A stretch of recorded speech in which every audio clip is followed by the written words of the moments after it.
Hello everybody and welcome to the N.A.R.C.N Network. I'm Dean, the host of the N.A.R.C.N Network and channel, and also the host of the Unmasking the Narcissist channel. Today I'm going to be talking to you guys about something related to not necessarily narcissism directly, but something related to how we get entangled with narcissists in this particular episode. So this is going to be episode 236. We're going to call this part 1 of episode 236 because this may go beyond just this first episode that we're going to talk about. But what we're going to talk about in here is how to avoid dating or getting entangled with a narcissist.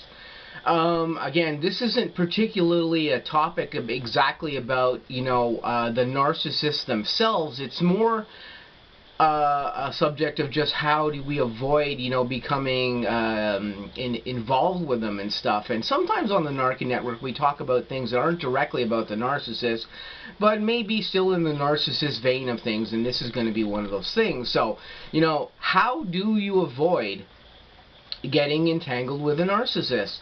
Well, it's really difficult because a lot of the times you're not going to know that that person that you're interested in or want to become involved with is a narcissist. Sometimes we have no clue about this because there, of course, are no indicating factors.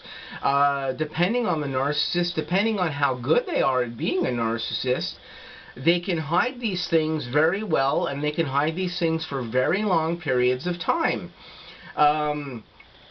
And that is to say that you can know a person for a very, very long time. It can be years. It can be a friend you've known for years and have no idea that they may indeed have NPD issues in them, and they've just never exposed those NPD issues to you. I've had this happen in my life with people I've become romantically involved with in the past, and these have sometimes been people that I knew for a very long time and had no idea that they had any of these issues until I became involved with them in a romantic way.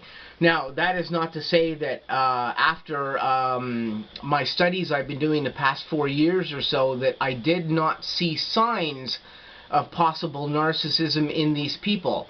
I actually did. I just did not know what they were and did not know exactly what I was seeing. So that being said, I wasn't really aware of the key things or the red flags to look out for with individuals at this time, like I am currently now, after having restudied psychology and restudied narcissism and all its related disorders for the past 4 or so years.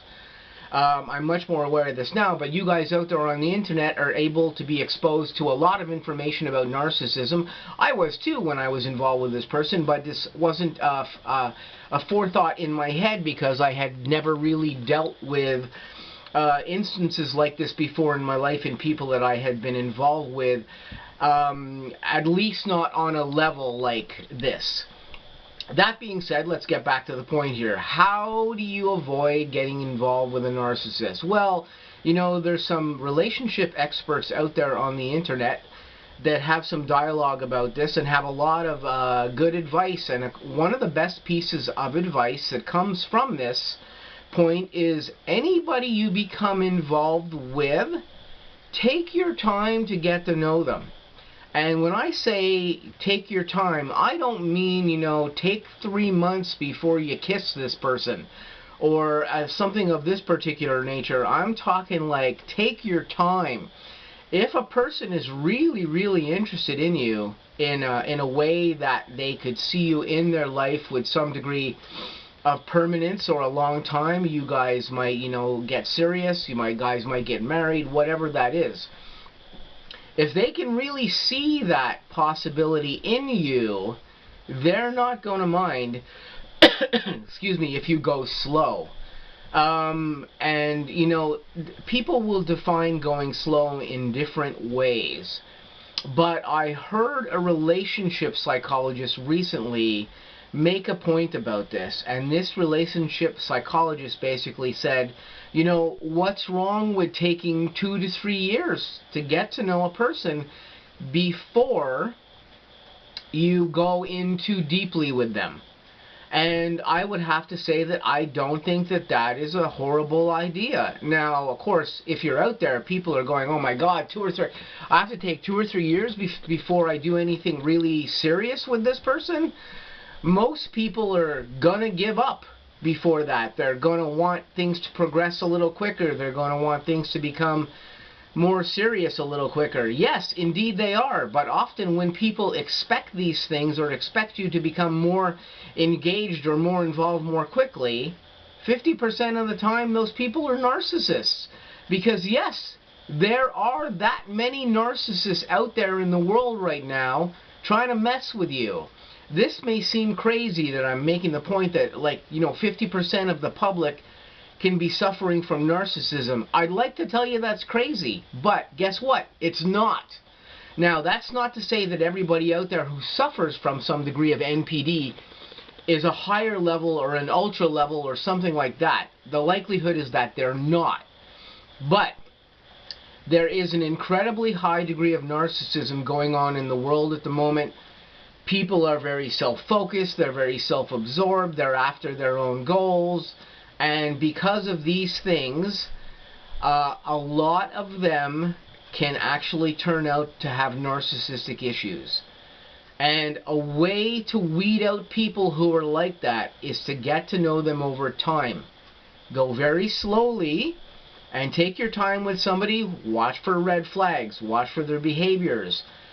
There's plenty of information excuse me, on the N.A.R.C.N network and also on other narcissistic professionals' websites, and even on YouTube amongst narcissistic professionals, that will tell you what to look for. But you can look it up on the N.A.R.C.N page. I've got tons of information on what to look for with people who demonstrate narcissistic tendencies, as well as any of the other big experts that are out there that can indicate these things for you too.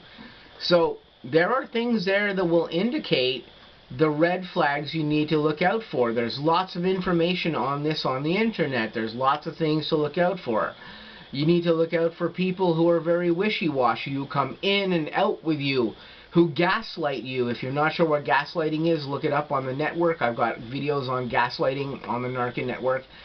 And you can find out about gaslighting on the internet very easily. Basically, it's a person that says they're going to do something with you or take some action with you, and then they end up not doing it. That's when you're being, that's one of the elements of when you're being gaslighted.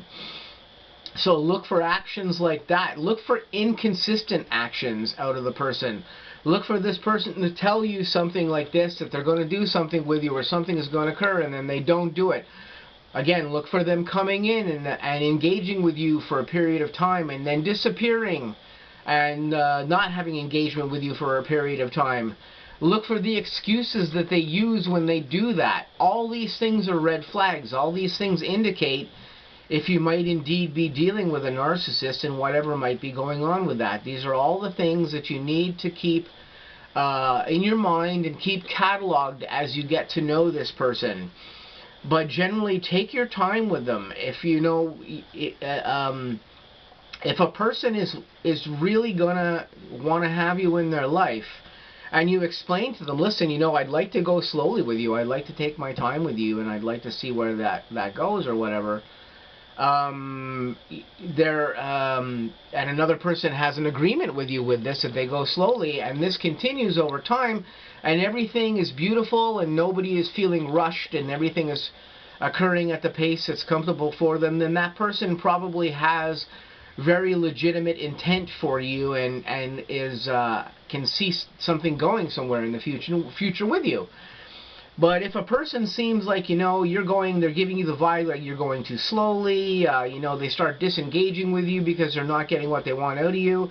Perhaps one person in the relationship wants to engage in intimate time of a sexual nature, and the other person isn't comfortable quite with that yet.